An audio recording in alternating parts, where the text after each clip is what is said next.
आपण थेट जाऊया आता जालना जिल्ह्यातील वडीगोद्रीमध्ये पुन्हा एकदा तिथे तणाव निर्माण झाला आहे। पुन्हा एकदा घोषणाबाजी होते। मराठा आंदोलक आणि ओबीसी आंदोलक पुन्हा आमने सामने आल्यामुळे वडीगोद्रीमध्ये तणाव निर्माण झालेला आहे। घोषणाबाजी होते। आपण थेट दृश्य बघतोय। खरं तर पोलिसांच्या मध्यस्थीनंतर तणाव निवळला होता, मात्र पुन्हा एकदा तिथे आता काही वेळापूर्वीच पोलिसांनी बैठक घेतली। मराठा आंदोलक असतील, ओबीसी आंदोलक असतील, त्यांना समजून सांगितलं, तणाव निवळला, मात्र पुन्हा एकदा घोषणाबाजी झाल्याचं आपल्याला पाहायला मिळतं। बघा, साम टीव्हीवर तुम्ही एक्सक्लुझिव्ह दृश्य बघताय। पोलिसांचा बंदोबस्त देखील वडीगोद्रीमध्ये वाढलेला आहे।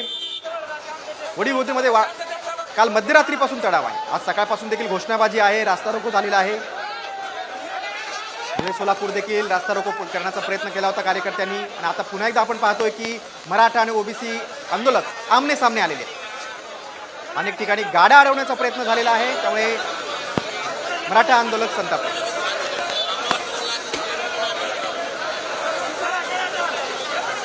तर वडीगोद्रीमध्ये संघर्षाची ठिणगी याच कारणामुळे झालेली आहे की आमच्या गाड्या अडवल्या आणि त्यांच्या गाड्यांना जाऊ दिलं, असं ओबीसी आंदोलकांचं म्हणणं होतं।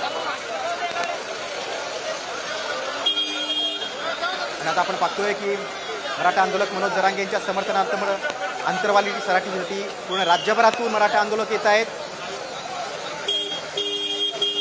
दरम्यान अंतरवाली सराटीच्या जवळच असलेल्या वडीगोद्रीमध्ये आता ओबीसी आंदोलक लक्ष्मण हाके यांनी ठिय्या दिलेला आहे। उपोषण सुरू आहे।